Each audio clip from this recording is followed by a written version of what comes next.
Boa tarde, gente. É o seguinte, eu queria falar, eu vou voltando já para os fenômenos, como é que a gente faz a clínica, seja de fenômeno psicossomático, de doença, lá do que for.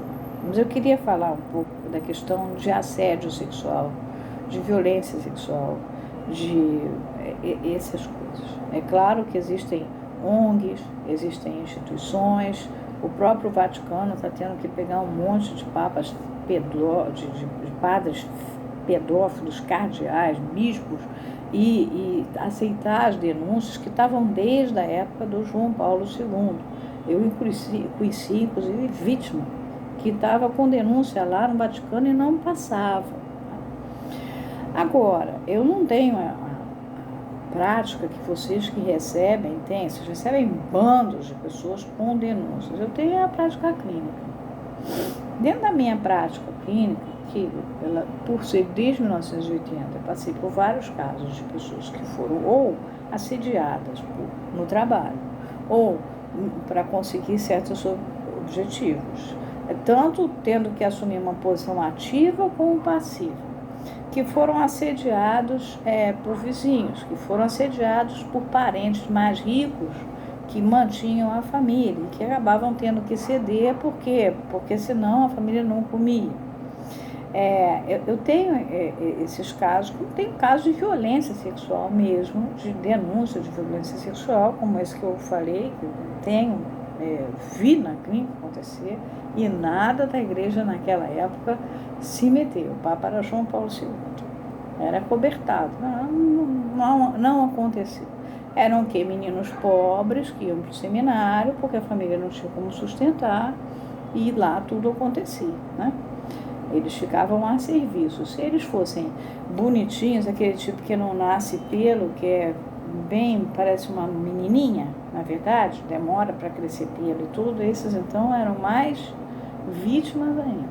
Mas tinha também aqueles meninos que eram obrigados a assumir a função ativa, né? Não só na igreja, às vezes em internatos. Eu conheci um que ele era pequeno e ele disse que todos se juntavam para se proteger dos maiores nos internatos. Então ele, como ele era pequeno, ele se punha por baixo, porque aí até chegar nele ele demorava muito. Quer dizer, essa coisa de violência sexual deixa uma marca horrível na pessoa. Por quê? Porque ela tem vergonha de falar, porque ela fica traumatizada, porque eu tive casos de uma vez de um grupo invadiu uma casa e todos os invasores da casa resolveram violentar o dono da casa na frente da mulher amamentando o primeiro filho. E era uma fila fazendo isso. Uma turma drogada numa casa de praia entrou e fez essa gracinha. E era naquela época, aquela praia hoje é lotada, né? Naquela época aquela praia tinha 2 ou 3 casas, era uma espécie de um balneário simples antigamente, de modo que as casas eram longe umas das outras. E um grupinho, que não se sabe de onde veio, fez essa brincadeirinha. Então existe tudo quanto é tipo de violência sexual, o problema é a cicatriz que deixa na pessoa, né? Agora, existe a diferença, tem o estupro, entre a violência sexual, que vem, ela pode ser de todos os tipos, desde o estupro ao assédio, a essa questão da sobrevivência. A sobrevivência está muito em jogo. É comum uma meninazinha percebe que tem um tio, um padrinho, um padrasto, alguém, o próprio pai, que é o sustentáculo da casa.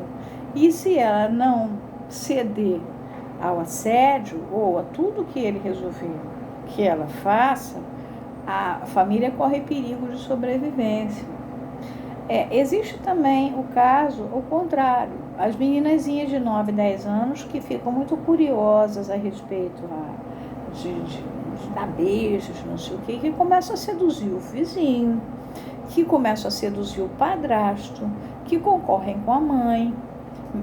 Até eu tive um caso interessante de uma meninazinha que ela ficou anos sendo amante do padrasto, amante em termos, porque era uma coisa que não chegava ao final do ato sexual, até que um dia começou a chegar, porque ela já era E, na verdade, o que ela queria? A mãe sustentava a casa através daquele senhor que ia lá de vez em quando. Ela queria ser ela o sustentáculo da casa. Ela competia com a mãe. Existia casos de meninazinhas que seduziam o vizinho porque elas queriam ter experiências sexuais com aquele vizinho que ele era. Aqui é uma cidade cheia de gente conhecida, de artistas, de não sei quem, de não sei que lá, né, gente badalada, né? Então, puxa, eu também. Então, tinha aqueles homens solteiros que recebiam as amigas e tal, tinha uma liberdade, né, na década de 70, 80, não existia AIDS. E aí essas meninazinhas de 9, 10 anos viu aquele camarada na vizinhança receber uma porção de mulheres bonitas, né? Cada dia uma, porque isso aqui era uma maravilha, não tinha gonorreia, não tinha AIDS, não precisava usar camisinha. Então, o negócio aqui era uma beleza. E essas garotinhas resolviam também, elas também. Então, tem de tudo, tá?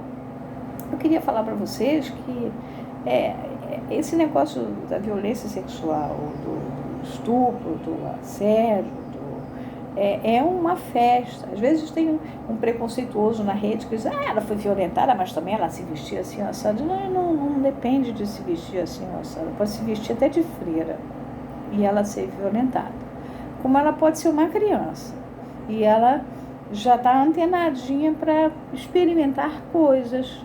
Ela pode ser uma adolescente e querer competir com a mãe, ou ela simplesmente pode ser uma criança consciente da necessidade de sustentação da família. A família precisa ser sustentada.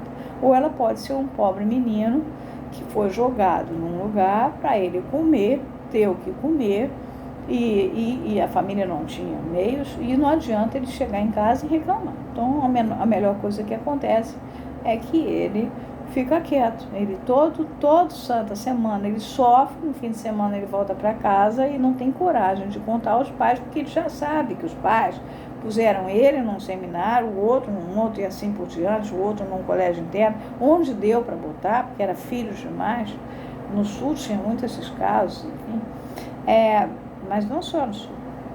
E esse garoto, por timidez, o Minas também tinha muito, ele não ia chegar em casa e contar nada, que não ia adiantar coisa nenhuma, ele só ia trazer transtorno para casa. Agora, o problema é o que isso traz de consequência na clínica do adulto. Isso fica uma ferida horrorosa, esses violentados.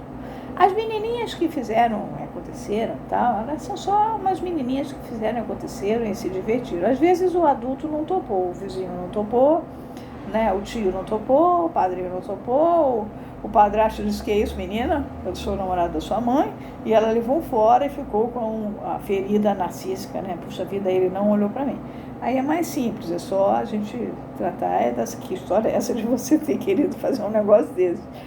Mas tem casos muito sofridos, tá? Então, não vamos generalizar, são casos, cada caso a gente tem que ouvir com paciência e cada caso é um caso.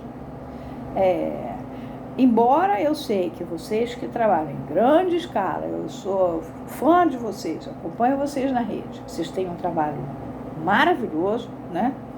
Eu estou falando para nós que temos a clínica e temos que viver no dia a dia a clínica. Cada caso vai ser um caso. Você vai ter que explorar muito bem o caso para ver se aquela menina está fazendo o quê, aquele menino está fazendo o quê, qual é a história dele e quais são as cicatrizes ou não. Se era ele que era o ativo e por conta das bolinhas de gude ele comprava tudo que ele precisava e através de devolver as bolinhas de gude que ele mais velho sabia ganhar de todo mundo ou coisas assim. E aí já se trata de uma pessoa que talvez não possa nem fazer análise, porque já é uma estrutura, né, complicadinha, porque se você faz análise de uma pessoa muito perversa, ela só vai ficar mais perversa, ela vai ficar mais competente ainda. Então, a gente tem que fazer o diagnóstico com calma. Se eu ouvir uma história de abuso sexual, de estupro, de violência sexual, de assédio, aí você tem que saber se foi por curiosidade ou não, se passivo ou ativo, se era por uma questão da sobrevivência, sem julgar, mas você está fazendo ali o seu diagnóstico. E você vai ver quem você trata e quem você descarta. Quem você trata, você vai ter que ter o maior cuidado, porque às vezes você está tratando de feridas enormes. Às vezes é uma coisa de uma experiência de jovem passageiro e nada demais, entendeu? Às vezes o camarada, para sobreviver, tinha que fazer tais e tais coisas, porque assim ele, na cidade dele, ele resolvia, ele era o ativo que satisfazia muitas pessoas e assim ele tinha dinheiro doméstico. Sempre, às vezes, quase sempre isso está ligado à questão da sobrevivência. Mas tem também a questão da curiosidade, a questão da competição, sobretudo com as meninas, tá? Porque eu não excluo alguns meninos homossexuais também, tá? Eles também competem. Agora, isso tudo, vocês na clínica, na hora de fazer o diagnóstico, por favor, tenham cautela. Então, peraí, isso é o quê? Então, faz entrevista prolongada, deixa falar, vai devagar, vai com calma e vai vendo se aquilo é uma ferida muito grande, se é um caso que, como esse camarada que estava a denúncia aberta no Vaticano e nada. E, aliás, ele morreu sem nada. Uma mão na frente, a outra atrás. O Papa não tinha trocado ainda. Ele morreu na época do Bento XVI. Então, quer dizer, e a denúncia estava aberta lá desde o João Paulo II, que ficou muitos anos no poder, né? E não se falava nesse assunto. Então, quer dizer, vocês vão ter que ver, e a pessoa sofre muito, né? Imagina, você com uma denúncia aberta, você tem provas, você apresentou provas, nada. Você não consegue nada, porque uma imensa instituição impede que você seja indenizado, que minimamente, né? E o dinheiro não paga o sofrimento que você vai ter pro resto da vida, do horror que for, tá? Então eu só queria também tocar nisso. Isso é uma das coisas. Você lembra que eu falei do corpo astral, né? Que eu chamei do astral? Isso é uma das coisas que atormenta o astral. Como eu vou ter que retomar agora o fenômeno psicossomático de novo, antes disso eu queria lembrar para vocês. Eu falei que até chegar no corpo físico passou pelo astral, né? Chegou no mental, no emocional, e aí é que atinge o corpo físico. Então, antes de eu voltar outra vez para o fenômeno psicossomático, eu queria falar só dessa coisa que toda hora está na internet. Agora, claro que quem trata em larga escala, está tratando em larga escala. A gente tem que entender que em larga escala tudo está em larga escala. Mas na clínica pessoal, a gente pode fazer diagnósticos com mais calma e mais tranquilidade. Não vou citar nenhum exemplo muito visível, porque é meio constrangedora a coisa. Mas eu acho que vocês já entenderam o que eu precisava dizer. Um beijão.